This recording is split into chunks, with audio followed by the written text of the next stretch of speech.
días, iglesia. El Señor les bendiga en esta mañana de domingo. Qué bueno poder conectarnos una vez más y unir nuestras voces y nuestros corazones desde la distancia para levantar alabanza a nuestro Dios, oración al Rey que reina por los siglos de los siglos y una consideración especial a su palabra como el alimento que nuestra alma necesita.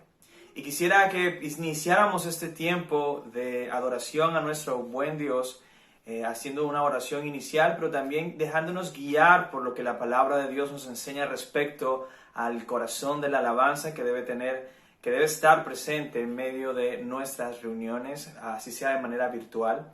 Por lo tanto, quisiera leer algunos versículos, 5 versículos del Salmo 63, que nos van a ayudar a dirigir nuestra oración inicial y dirigir nuestro pensamiento en medio de la alabanza para que presentemos juntos ese olor fragante a nuestro buen Dios. Dice el Salmo 63, versículos del 1 al 5 así. Salmo de David, cuando estaba en el desierto de Judá. Oh Dios, tú eres mi Dios. Te buscaré con afán. Mi alma tiene sed de ti. Mi carne te anhela, cual tierra seca y árida donde no hay agua. Así te contemplaba en el santuario para ver tu poder y tu gloria. Porque tu misericordia es mejor que la vida, mis labios te alabarán. Así te bendeciré mientras viva, y en tu nombre alzaré mis manos. Como médula y grosura está saciada mi alma, y con labios jubilosos te alaba mi boca. Acompáñenme a orar para iniciar este tiempo. Padre, gracias por la bendición que nos concedes de poder presentar nuestras voces en esta actitud, en este pensamiento que el salmista expresaba en este salmo precioso. Tenemos sed de ti, tenemos hambre de ti, Señor, y oramos pidiéndote que sacies nuestros corazones con Cristo, llenándonos de su imagen en nuestros corazones, alimentándonos con tu palabra y santificándonos en este proceso, Dios. Bendice este tiempo, Señor, y recibe nuestra adoración en el nombre de Jesucristo nuestro Señor. Amén y amén. Y expresemos a nuestro Dios nuestra gratitud y alabanza con un corazón lleno de alegría.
esperanza fiel, en su amor confiamos, hay descanso en él.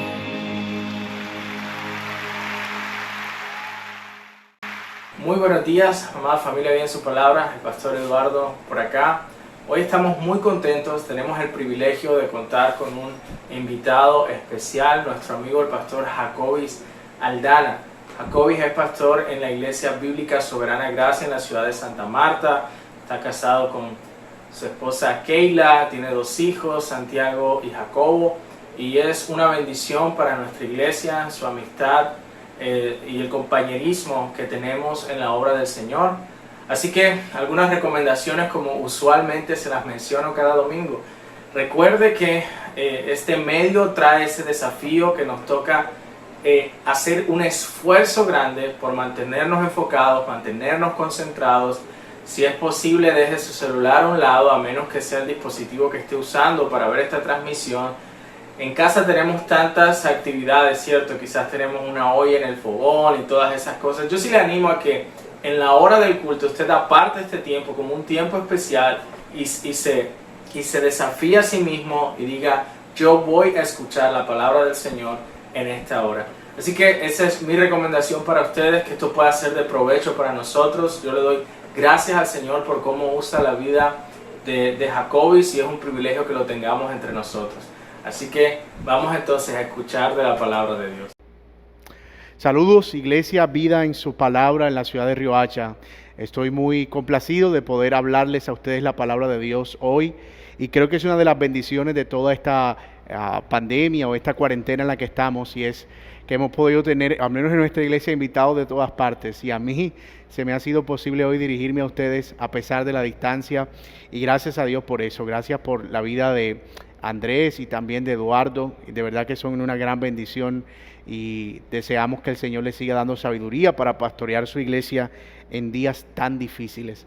Así que deseamos, en nombre de nuestra iglesia, de mi familia, que ustedes sean edificados en medio de todo este tiempo, que el Señor muestre su gracia y su misericordia, y que puedan ser bendecidos en medio de cosas que pudieran parecer inexplicables para nosotros.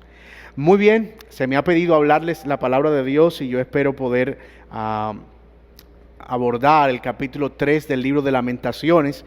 Así que si pudieran ubicarlo en sus Biblias, yo voy a estar leyendo desde la versión Nueva Biblia de las Américas, la NBLA, y espero que ustedes puedan ubicarse allí conmigo, como les dije, y vamos a orar al Señor para que Él nos dirija en esta mañana. Padre que estás en los cielos, te damos gracias, Señor, por el privilegio de predicar tu palabra en días tan difíciles, y por el gozo de poder compartir con mis hermanos en el día del Señor. Bendice nuestras vidas, ayúdanos, Señor, y edifica nuestras almas a través de la predicación. Y que podamos no solo ser animados y exhortados, sino también alentados, Señor, a vivir conforme a tu voluntad y a ver tu soberanía como la fuente de nuestra esperanza y de nuestro gozo en el sufrimiento, y como un llamado firme a nuestro arrepentimiento. Oramos que nos permitas también, Señor, poder ver con claridad tu palabra, a mí que me permitas explicarla con fidelidad, y a mis hermanos recibirla con un espíritu humilde, Señor, para que ella pueda trabajar en sus corazones y prepararlos, Señor, para hacer tu buena y agradable voluntad. Te pedimos todo esto en el nombre y en los méritos de Cristo Jesús. Amén y amén. Una de las doctrinas esenciales de la vida cristiana es acerca de la soberanía de Dios. Es el entendimiento de que Dios está en control de todas las cosas. Como diría el pastor R.C. Sproul, si tan solo hay una molécula en el mundo que esté fuera, o en el universo, que esté fuera del control de Dios, entonces Dios no puede ser Dios. Así que la soberanía de Dios es esencial para nuestra comprensión del Dios que se ha revelado en las Escrituras. Sin embargo, corremos también el peligro de ver la soberanía de Dios como un concepto abstracto, desprovisto de cualquier relación con nuestra vida cotidiana, con nuestra vida diaria. Y entonces la vemos solo como un elemento que está allí, que hay que aprenderse, que hay que verlo desde cierta perspectiva, pero no logramos encajar eso con nuestro día a día. Por otro lado, hablar de la soberanía de Dios es un as bajo la manga, por así decirlo, cuando de aconsejar se trata. Sobre todo aquellas personas que están sufriendo, solemos presentarla como una nota de resignación, como mira, es la soberanía de Dios, tú tienes que aprender a aceptarla, Dios es así, ¿verdad? Y es como un mensaje de resignación. Pero con frecuencia no desarrollamos esa idea, como que la dejamos en el aire. Sí, Dios es soberano, Él está en control de todo, pero eso cómo se traduce en mi necesidad de empleo en este momento, o con mi problema de salud, o con mi problema familiar. Así que vemos esa soberanía de Dios como un bloque, como un ladrillo que le tiramos a alguien desesperanzado y lo dejamos allí. Y termina siendo entonces más confusa que esperanzadora para las personas que la reciben. Y yo espero entonces esta mañana poder abordar la manera en que la soberanía de Dios se involucra en términos prácticos con nuestro sufrimiento, con nuestra esperanza y también con nuestro arrepentimiento. Cómo la soberanía de Dios se involucra en términos prácticos con nuestro sufrimiento, con nuestra esperanza y con nuestro arrepentimiento. Y veremos eso a la luz de los lamentos del profeta Jeremías, lo que hay detrás del telón de un Dios que aparece en escena como dueño y señor de todo, y el cual es, y veremos, también cuál es nuestro papel, cómo nosotros nos involucramos o cómo ese Dios soberano se involucra con nosotros más específicamente en el sufrimiento. Y es por eso que examinaremos este precioso capítulo del libro de Lamentaciones a la luz de 3 encabezados. El primero de ellos veremos el Dios soberano que permite el sufrimiento, capítulo 3, versículos 1 al 18. En segundo lugar, veremos al Dios soberano que da esperanza en el sufrimiento, capítulo 3, versículos 19 al 38. Y en tercer lugar, veremos al Dios soberano que produce arrepentimiento a causa del sufrimiento. Es capítulo 3, versículos 39 al 42. Así que el Dios soberano que permite el sufrimiento, el Dios soberano que da esperanza en el sufrimiento y el Dios soberano que produce arrepentimiento a causa del sufrimiento.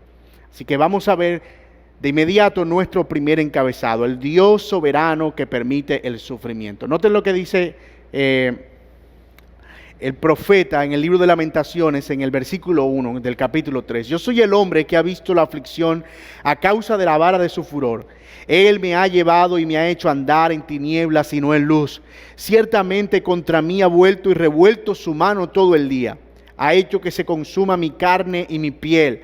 Ha quebrado mis huesos. Me ha sitiado y rodeado de amargura y de fatiga. En lugares tenebrosos me ha hecho morar, como los que han muerto hace tiempo. Con muro me ha cercado y no puedo salir. Ha hecho pesadas mis cadenas y aun cuando clamo y pido auxilio, ha cerrado mis caminos con piedra labrada. Ha hecho tortuosos mis senderos.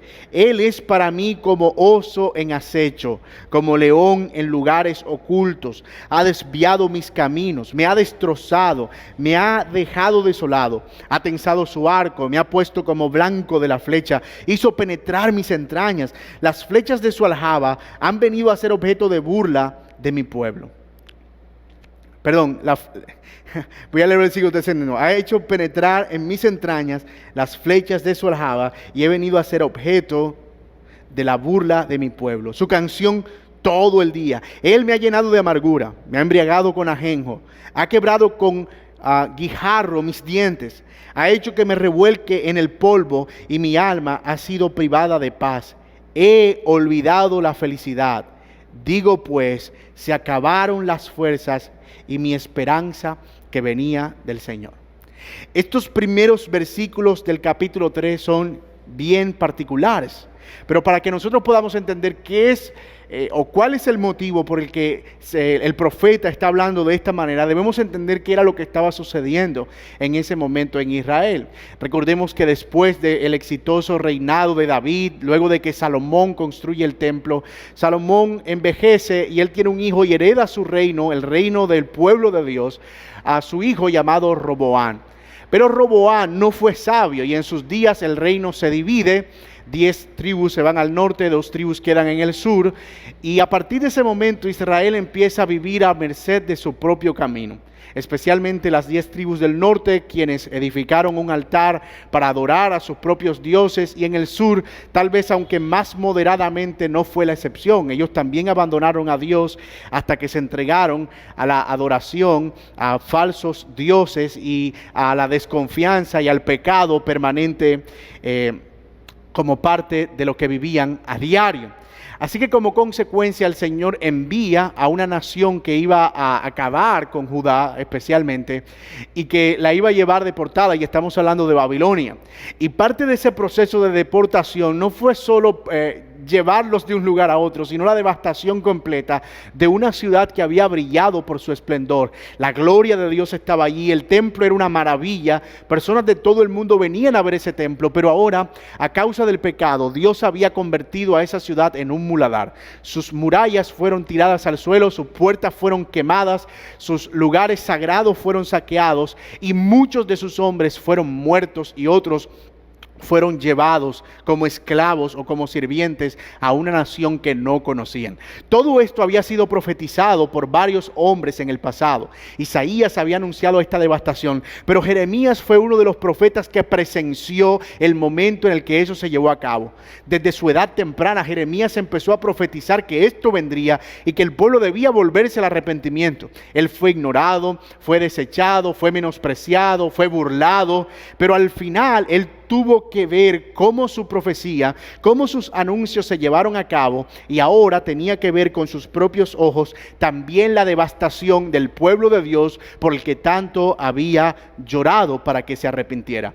Y es en ese contexto, al ver toda esa devastación, al ver todo eso que estaba sucediendo alrededor a sus alrededores, que el profeta Jeremías se lamenta. Los capítulos 1 y 2 de este libro precisamente son los lamentos porque el pueblo estaba convertido en ruinas, la ciudad estaba convertida en ruinas, y en este capítulo 3 él se involucra como alguien que ha sido afectado también por esa devastación. Así que Jeremías se presenta a sí mismo como una víctima, como alguien que ha sido también azotado, como alguien que ha sido castigado junto con todo el pueblo, víctima de la ira de Dios. Y no parece precisamente un reproche esto que estamos leyendo en el capítulo 3, pero sí una forma de ver a Dios trabajando a través del juicio en él de manera personal. Y eso es lo que vemos allí en esos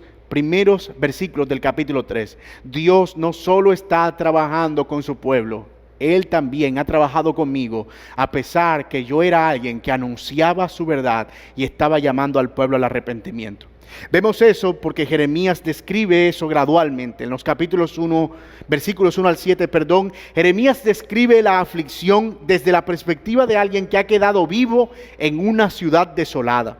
Habla de su aflicción física a causa del hambre y también cómo ha tenido que caminar entre muertos viendo su dolor. Literalmente entre muertos viendo su dolor. Jeremías se ve como alguien que Dios ha rodeado de amargura y cansancio y también de dolor.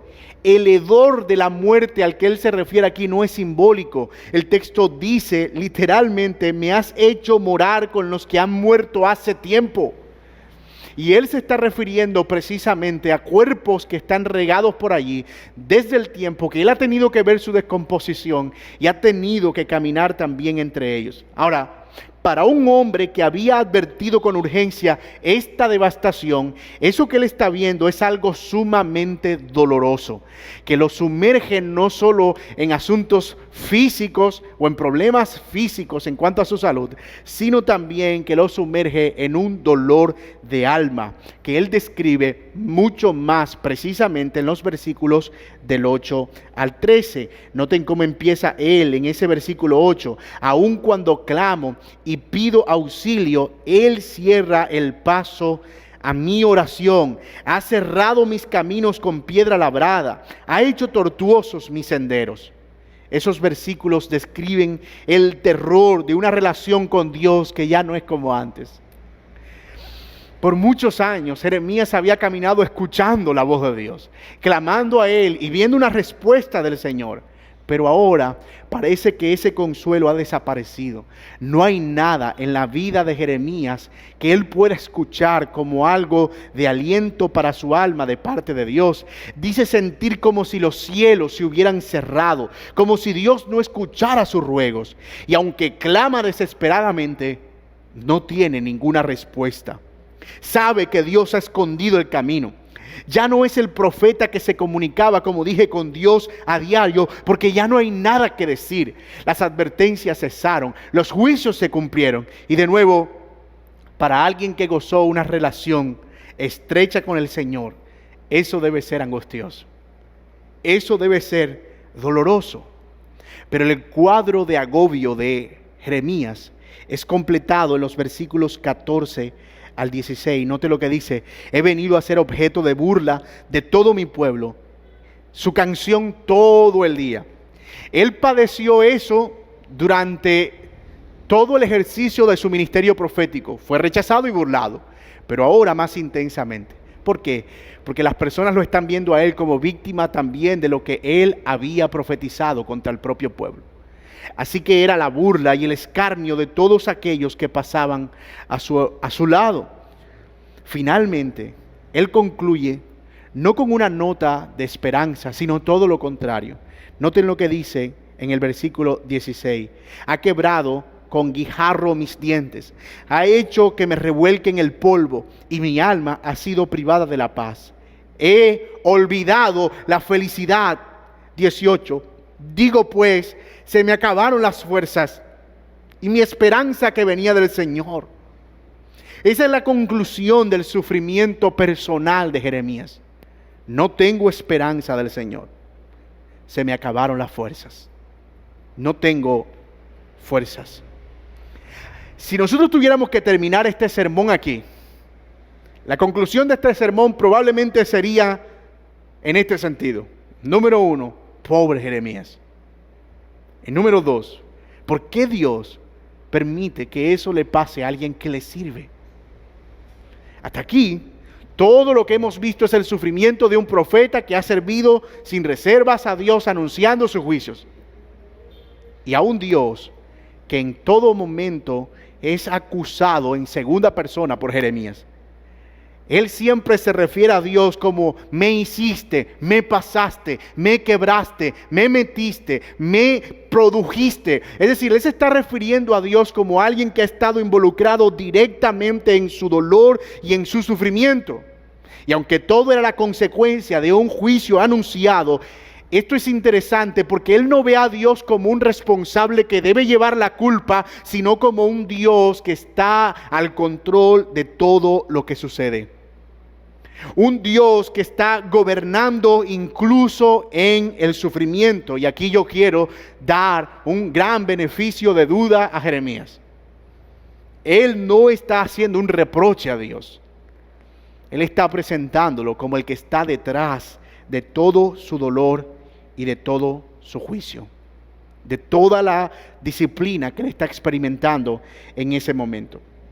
Y esto, como dijimos en principio, es una exclamación de la comprensión de que Dios estaba al tanto de su dolor.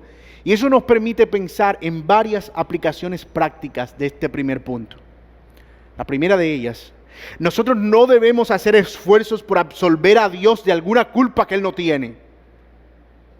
Cuando nosotros vemos el sufrimiento y el dolor en el mundo, tendemos a pensar que no hay nada que Dios pueda hacer. Lo cierto es que el Señor es soberano incluso sobre el sufrimiento, ya lo mencionamos. Aunque eso no significa que Él sea responsable por el pecado que lleva o que trae como consecuencia ese sufrimiento. Lo que sí significa es que al final de cuentas todo eso está dentro de su plan. No hay nada que suceda en este mundo que no sea dentro de la jurisdicción de un Dios soberano y que sea autorizado por Él, dentro de su permiso.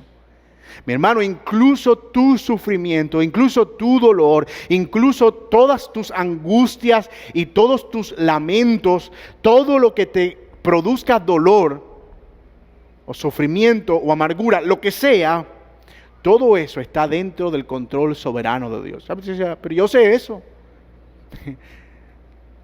Yo sé que eso es claro, yo sé que eso es verdad. Sí, mi hermano. Pero muy pocas veces nosotros logramos ver eso como una fuente de confianza para nuestras propias almas en medio del sufrimiento. Porque lo vemos desde nuestra perspectiva, de cuánto nos duele, pero no desde la perspectiva de Dios. La segunda cosa que debemos decir en términos prácticos aquí es que el sufrimiento luce de varias maneras. Se ve de varias formas. A veces se ve como un dolor personal o físico, pero otras veces se ve como un dolor emocional de no sentir.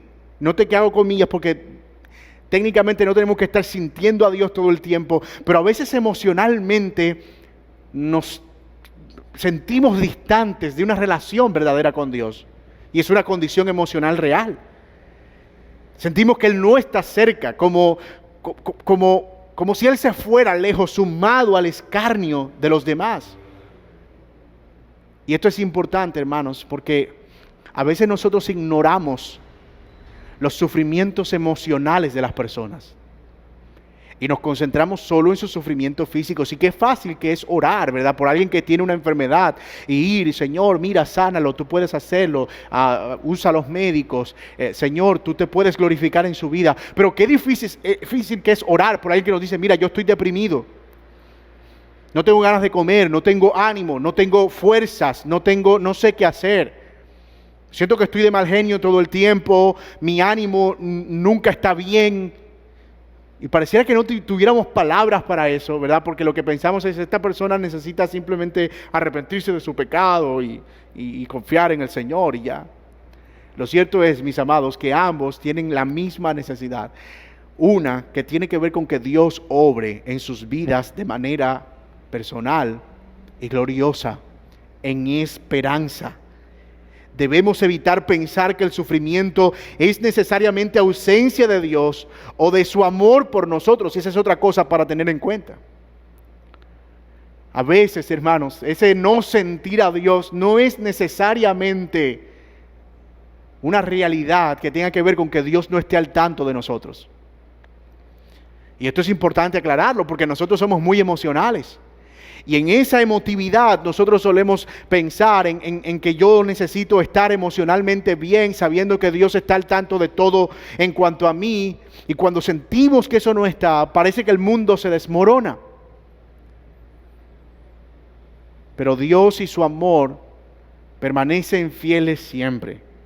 No es malo sentir eso. El mismo Jesús lo sintió en la cruz del Calvario. Dios mío, ¿por qué me has desamparado?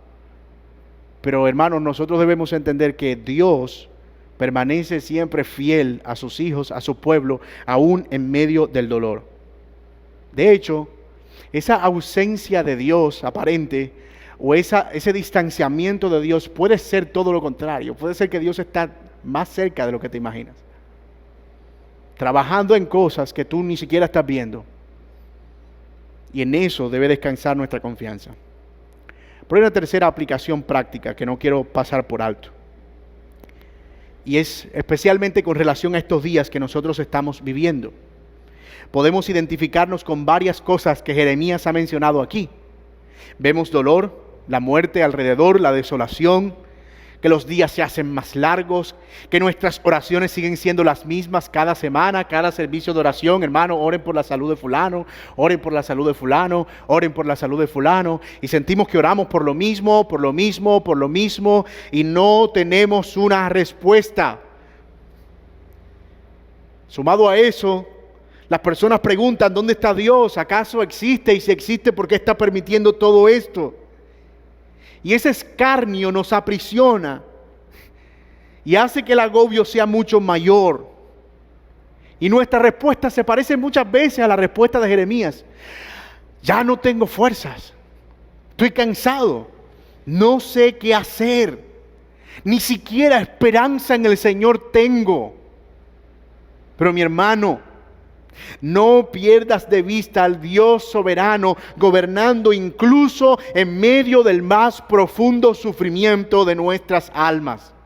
No hay indiferencia alguna en Dios en cuanto a nuestro sufrimiento.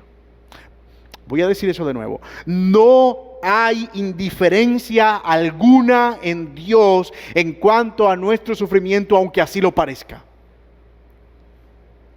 Sus ojos siguen fijados en sus hijos. Y es precisamente saber que Dios es soberano en el sufrimiento lo que nos lleva a entender también que Él, a través de su propia soberanía, nos provee esperanza.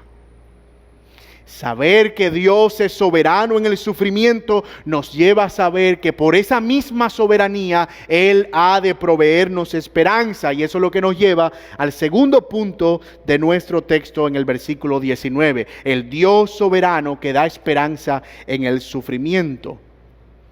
Después que Jeremías clama con estas palabras, damos gracias a Dios que la historia no acaba allí. Jeremías admite que al meditar y recordar todas esas cosas, es decir, al ir al final del día y poner sus manos detrás de su cabeza y decir: Señor, mira todo lo que ha pasado y todo lo que me ha pasado antes, dice Jeremías, mi alma se aflige.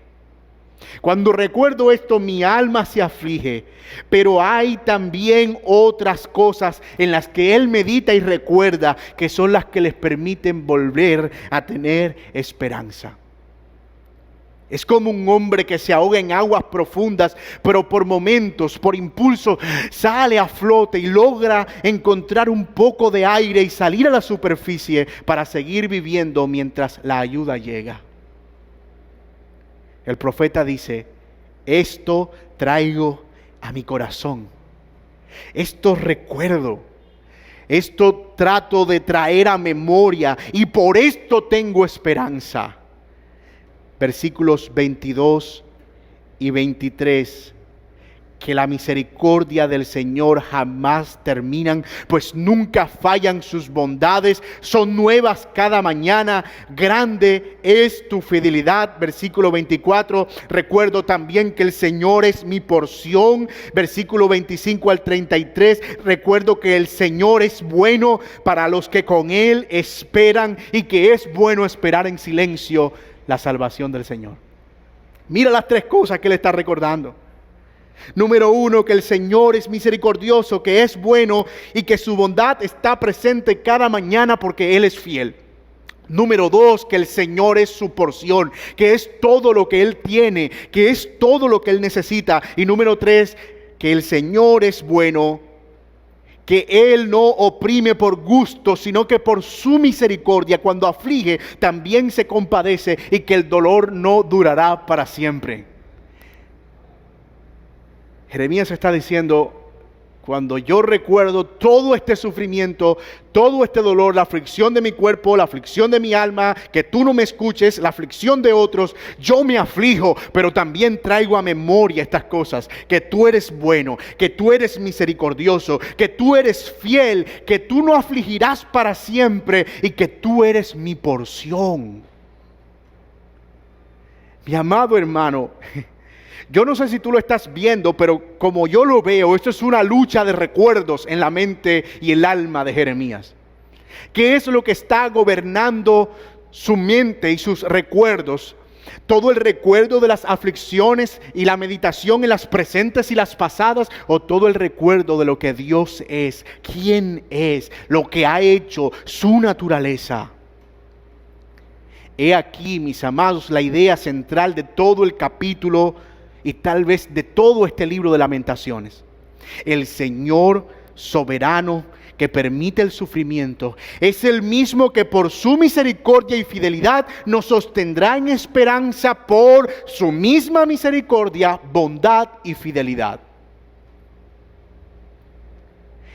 El Señor soberano que permite el sufrimiento es el mismo que por su misericordia y fidelidad nos sostendrá en esperanza por su misericordia, bondad y fidelidad. Si eso es todo lo que usted puede recordar de este sermón, esta es la idea de este sermón. Y eso es lo que nosotros necesitamos recordar en medio del dolor. Podemos concentrarnos en nosotros mismos y revolcarnos como víctimas inocentes que padecen por la injusticia de un Dios que está airado con nosotros todos los días. Pero podemos escoger mirar al Señor sentado sobre su trono alto y sublime, reinando sobre el círculo de la tierra, siendo amo y Señor de nuestras almas y llevando a cabo un plan que nosotros, aunque no conocemos a la perfección, sabemos que se desarrollará plenamente. Amados hermanos, el entendimiento de la soberanía de Dios se hace práctico cuando entendemos que su plan, no fallará y que no importa cuánto suframos aquí, Él traerá su liberación a los suyos de una u otra manera. Él traerá liberación a los suyos de una u otra manera. De nuevo, porque Él es misericordioso, porque Él es bueno, porque Él es fiel. Porque Él es nuestra porción. En eso nosotros encontramos descanso, de eso nos alimentamos. Saber que Dios está en control nos da esperanza, como la tiene un niño en los brazos de su padre. Tal vez llore por alguna tristeza, pero se aferra al saber que ese padre que le tiene en sus brazos le guardará y lo protegerá con su vida de ser necesario. Y mis amados, yo no creo que Dios tenga que demostrarnos ahora que Él está dispuesto a dar todo lo necesario por llevar a cabo su plan en nosotros. Porque eso es precisamente lo que el Evangelio anuncia, que Cristo murió por nuestros pecados en la cruz del Calvario para llevarnos de este mundo de aflicciones y pecados a la gloria eterna, donde no habrá llanto, ni lloro, ni tristeza, ni dolor, sino que Él enjuagará toda lágrima de nuestros ojos. El Evangelio es el resumen de que el plan soberano de Dios implica sufrimiento y esperanza. De hecho, el Evangelio es el resumen del plan soberano de Dios, de que el Evangelio implica sufrimiento a la par de la esperanza. Por cierto, ¿cómo pudiéramos nosotros tener esperanza si no fuera cada vez más agudo nuestro dolor y nuestro sufrimiento?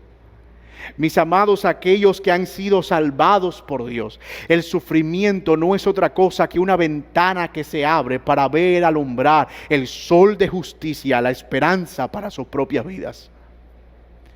Basta mirar al siervo sufriente para darnos cuenta que el dolor no es el fin último del sufrimiento, sino en el plan de Dios es el camino de nuestra liberación. Si te das cuenta, hermano, que tener una perspectiva distinta del sufrimiento, no desde nosotros, sino desde Dios, nos ayuda a sufrir mejor. Así como lo oyes, sufrir mejor. A sufrir entendiendo que todo eso hace parte del plan del Señor. Para ilustrar este punto, y yo creo que esto es una ilustración pobre, pero espero que ayude a afirmar eso en nuestra mente. Cuando yo era adolescente, yo tenía pavor a las máquinas de juegos. Me refiero a ciudades mecánicas de hierro, montañas rusas, kamikazes. Jamás. Es decir, si uno se muere por falta de adrenalina, yo me moriría. Sin embargo, cuando me hice novio de mi esposa, tuvimos una salida, ¿verdad?, con su familia y en esa salida el reto era enfrentarnos a una ciudad de hierro. Entonces todos los sobrinos de mi esposa, más pequeños que yo, ¡ay, qué emoción, la montaña rusa! Y yo no podía decir que tenía miedo, ¿verdad?, porque podía perder mi matrimonio en ese momento. Entonces llegamos al lugar donde iba a ser donde estaban armados todos estos juegos. Ok, montaña rusa. Y yo traté de engañar a mi cerebro, ¿verdad? Pero no encontraba cómo engañar a mi cerebro. Así que cuando llego a donde el hombre que está poniendo los aparejos, el arnés y todo, yo empiezo a hacerle preguntas al hombre. Primero porque quería llenarme de confianza, pero segundo porque quería llenarme de argumentos. Y yo empecé a preguntar al hombre, ¿cuántos años tienes tú haciendo esto? ¿Alguna vez alguna persona ha sufrido un accidente? ¿Cómo es el proceso para armar todo esto? ¿Cuánto tiempo tiene esta empresa funcionando alrededor del mundo? Nunca han tenido ninguna sanción. ¿Te has asegurado que esos arneses estén bien? ¿Tienen certificados y todo? Y el hombre estaba como riéndose. Sí, todo. Y me explicaba cada uno de esos puntos. Y esos argumentos fueron los que yo usé para recordarme que cuando yo saliera de ahí para abajo, yo iba a regresar. Y yo le digo al hombre, mira, yo me voy a tirar de esto confiando en ti. Que todo lo que tú estás haciendo aquí lo estás haciendo bien. Y que yo no me voy a caer. Y que si me caigo, lo peor que puede pasar es que le paguen un buen seguro a mi familia. Y el hombre sonriendo, ¿verdad? Me soltó y de ahí para abajo. Mi hermano, yo grité obviamente, pero trataba de recordarme en medio de esa dosis de adrenalina, yo voy a llegar. El arnés es seguro, el hombre sabe lo que hace. Otros antes de mí pasaron por aquí y llegaron. Y bajaba y subía, yo voy a llegar, mi arnés está seguro, el tipo sabe lo que hace. Mi hermano, eso es exactamente lo que nosotros nos mueve en la montaña rusa de la vida. En las subidas y bajadas del andar cristiano, saber que quien nos ha amarrado y anclado es un Dios fiel que nunca nos soltará.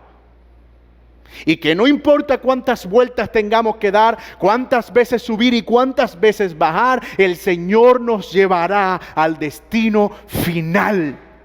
Porque Él es fiel, porque Él es bueno, porque Él es misericordioso, pero sobre todo porque Él es soberano. Porque Él lo gobierna todo. Porque ese es su plan. Podemos estar tranquilos y confiados en el Señor. De modo que entender que Dios es soberano no solo nos da tranquilidad en medio del dolor, sino que nos ayuda a concentrarnos en lo verdaderamente importante. Es decir, cuando ya yo dejo de ocupar mi mente en todo eso que me está produciendo dolor y sufrimiento y ay, pobre yo, cuánto me duele aquí, mira lo que pasó, oh, pero mira esta persona, esto me va a pasar a mí. Cuando yo dejo de ocuparme de eso porque entiendo que Dios es soberano, entonces empiezo a ver lo que realmente es importante, de lo que verdaderamente debo ocuparme, y es qué es lo que Dios está haciendo conmigo en mi favor para su gloria, qué es lo que detrás de este sufrimiento el Señor quiere para mí, para nosotros. El estado de nuestras almas. Y esto nos lleva a nuestro tercer y último encabezado. El Dios soberano que produce arrepentimiento a causa del sufrimiento. El Dios soberano que produce arrepentimiento a causa del sufrimiento. Miren el versículo 39 conmigo. ¿Por qué ha de quejarse? Bueno, vamos a tomarlo desde el 37. ¿Quién es aquel que habla y así sucede? Soberanía de Dios. A menos que el Señor lo haya ordenado. ¿No salen de la boca del Altísimo tanto el mal como el bien? Soberanía de Dios. Ahora dice el profeta, ¿por qué ha de quejarse el ser viviente? Sea valiente frente a sus pecados. Examinemos nuestros caminos, escudriñémoslos y volvamos al Señor. Nota cómo empieza este epílogo Jeremías. ¿Por qué se queja el ser viviente? ¡Qué risa! ¡Ja, ja! Especialmente porque él era el que se estaba quejando hace unos capítulos antes. O él era el que estaba diciendo, Señor, tú esto, Señor, tú aquello, me tienes aquí, me tienes acá. Capítulos 1 y 2, queja y lamento. Pero él mismo termina reflexionando, ¿por qué se queja el ser viviente? Jeremías, ¿tú también te estabas quejando? Sí, pero yo traje la esperanza a mi corazón. Yo traje un recuerdo a mi corazón. Las palabras del profeta son algo como esto. Yo voy a decirlo en lenguaje muy guajiro, muy samario. ¿Cuál es la quejadera de ustedes? Ya vieron que Dios es soberano y bueno es esperar en Él porque Él es fiel. Concéntrense más bien en sus propias almas y arrepiéntanse de sus pecados. Eso es lo que está diciendo Jeremías allí. Dejen la quejadera. Dios es soberano, bueno, misericordioso y fiel. Fuera con eso. Concéntrense en sus pecados. Cuando digo fuera con eso, no es que no importa. Esa es la realidad que nosotros tenemos. Ocúpate de mirarte a ti mismo, de arrepentirte de tus pecados, de examinarte y escudriñarte delante del Señor. Jeremías no olvida que la razón por la que había venido toda esa calamidad era la dureza del corazón de Israel y el vivir en pecado. Pero ahora todos estaban llorando como víctimas de una gran tragedia y eso estaba destruyendo el verdadero propósito del sufrimiento, conducirlos al arrepentimiento. ¿Me explico? Jeremías estuvo toda su vida anunciándole al pueblo que por su pecado iba a venir juicio. Pero ahora que vino el juicio, ellos están llorando por las consecuencias del juicio, pero no por el pecado que lo trajo. Y yo me temo que con demasiada frecuencia nos concentramos en los dolores que el sufrimiento trae consigo, tanto que no podemos ver el propósito mayor o el propósito detrás, la obra de Dios en nuestras propias almas. Nos concentramos tanto en el me duele aquí y me duele allá, que olvidamos qué es lo que Dios está haciendo detrás del telón y qué espera para nuestras propias almas. Hoy especialmente podemos ver a mucha gente, muchos en la iglesia en general, discutiendo sobre si esto del coronavirus es humano o fue espontáneo, si fue un invento de laboratorio o fue un murciélago, o si fue un animal extraño de la China, que si la iglesia debería estar encerrada o si debería salir, que si tenemos o no persecución, que si el gobierno aquí, que si el gobierno allá, que si dan comida o no dan comida. Y esas discusiones tal vez tengan algún lugar y cierta reputación, como dice Pablo, cierto valor, pero no deberíamos estar más bien llorando por la humanidad, reflexionando sobre nuestro propio pecado y asumiendo esto como una disciplina divina. ¿No deberíamos estar viendo esto como una oportunidad para nuestras propias almas, un trato del Señor? Algo que Dios está haciendo de alguna manera, como individuos, como iglesia, como pueblo de Dios. No podemos bajar la cabeza y ver solo lo humano que sucede mientras Dios está desarrollando un plan. Y eso es un gran problema. Bajar la cabeza mientras Dios desarrolla un plan más grande que lo que vemos al lado de nuestros pies. Si después de todo esto, tú has adquirido más conocimiento de una pandemia y sus comportamientos estadísticos que del Señor y su trabajo en ti y en su iglesia, es posible que esto no haya sido más que un episodio. Es así. Porque mi hermano, es la voluntad de Dios que descansemos en Él y rindamos nuestra vida a su soberana voluntad en medio del dolor. ¿Y qué si Dios ha querido usar esto para llevarnos a un arrepentimiento? Perdón.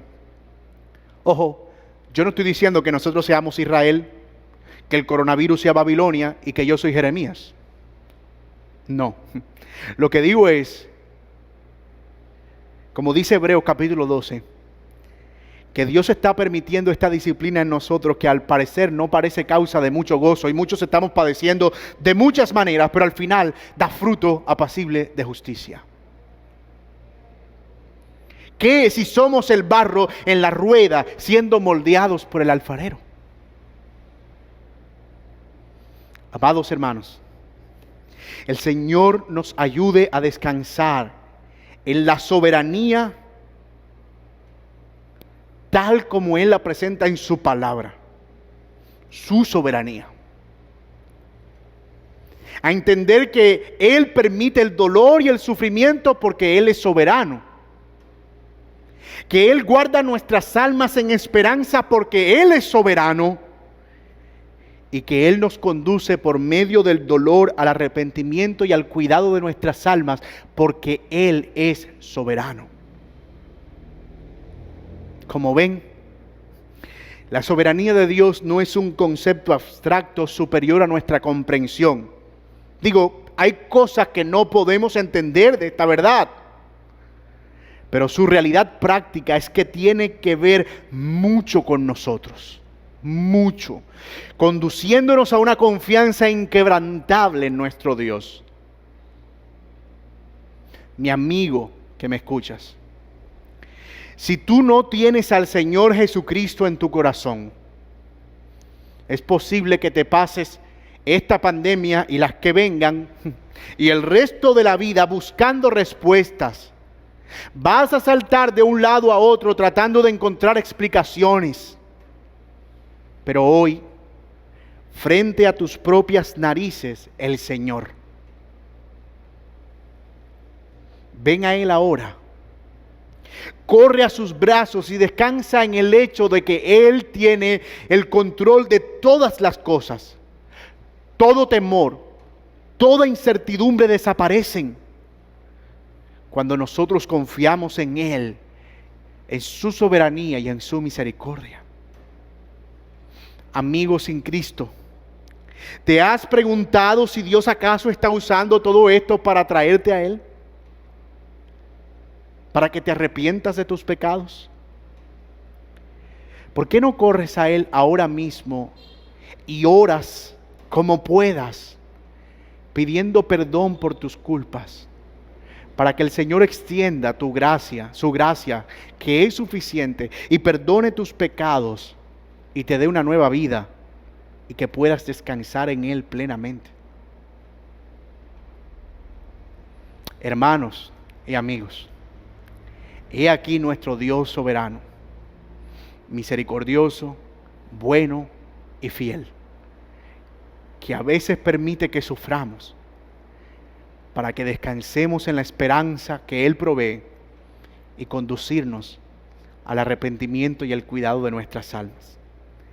Que la gracia y la paz del Señor abunden. Oremos. Señor y Padre nuestro que estás en los cielos, te damos gracias por tu palabra y oramos para que ella sea útil para nosotros y nos ayude a confiar en ti, Señor, en medio del dolor y el sufrimiento. Y que ante la ausencia de respuesta, Señor, que usualmente llenan e invaden nuestra mente y nuestro corazón, podamos descansar en el hecho de que no tenemos que tener todas las respuestas, porque confiamos en un Dios que ha trazado un plan perfecto y sabe lo que hace de principio a fin. Oramos, Señor, para que tú nos des aliento en nuestras almas y para que mis hermanos que están padeciendo de diversas formas, por su salud, por la pérdida del empleo, por sus familiares, por tantas cosas que en este momento pudieran estar agobiando su alma, abre la ventana, Señor, de tu palabra y permite que puedan ver el esplendor de tu soberanía brillar y la misericordia que emana de allí, la bondad que emana de allí, la fidelidad que sale de allí para sostenernos y sustentarnos en medio del dolor y el sufrimiento. Oh Señor, pero también pedimos que tu soberanía nos conduzca a arrepentirnos de todo corazón. Y si como iglesia debemos arrepentirnos de pecados que han estado allí, Señor, y que hemos obviado, si en nuestras vidas hemos estado viviendo en pecados de los cuales debemos arrepentirnos, Señor, permite que tu Espíritu Santo nos convenza de pecado, justicia y juicio. Y que podamos no solo confesarlos, sino descansar en que tú eres el soberano en control de todas las cosas. ¿A dónde más iremos, mi Señor? ¿En quién más descansaremos, mi Señor? ¿A dónde más sino a ti, oh Dios? Gracias por tu palabra. Gracias por mis hermanos. Bendícelos en el nombre de Jesús. Amén. Mis amados, mil gracias a Dios por su palabra y también a ustedes por la invitación. A Eduardo y Andrés un saludo. Mis oraciones con ustedes, hermanos, por sus familias y que el Señor los siga fortaleciendo en este tiempo. Un abrazo en la distancia. Saludos de mi esposa y también de nuestra iglesia. Qué bueno es saber que tenemos una iglesia hermana muy cerca de nosotros y qué bueno saber, hermanos, que estamos andando juntos en este camino. Que la gracia y la paz del Señor abunden. Un abrazo, bendiciones.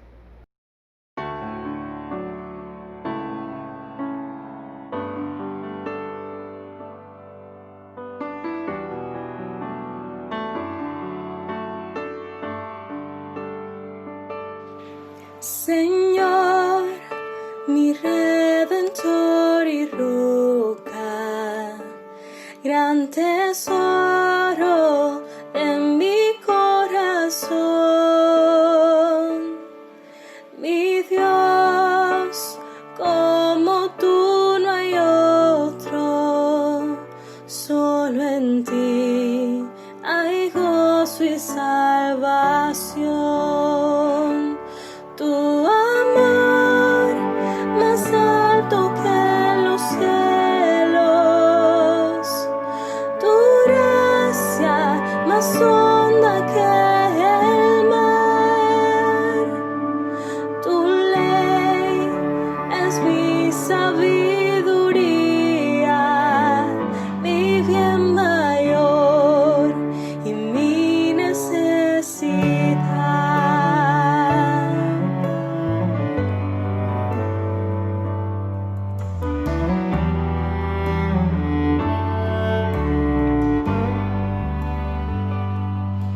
Señor, mi redentor y roca, de mi vida fuerte defensor. Señor, tú eres mi espada contra el mal, mi escudo protector. Mi canción se acechan enemigos, esperanza en medio del dolor, mi bien en todo sufrimiento, refugio fiel en densa oscuridad.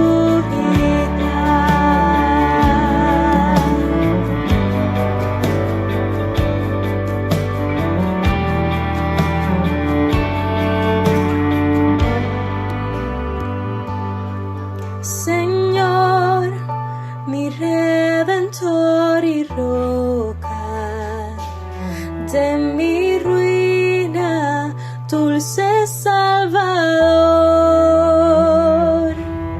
mi cruz y culpa en tus hombros, tú por mí sufriste hasta morir. Mas tú venciste a la muerte, en ti encuentro libertad. Mas tú venciste a la muerte, en ti encuentro libertad. Señor, mi redentor y roca, quiero vivir mis días para ti. Quiero vivir mis días para ti.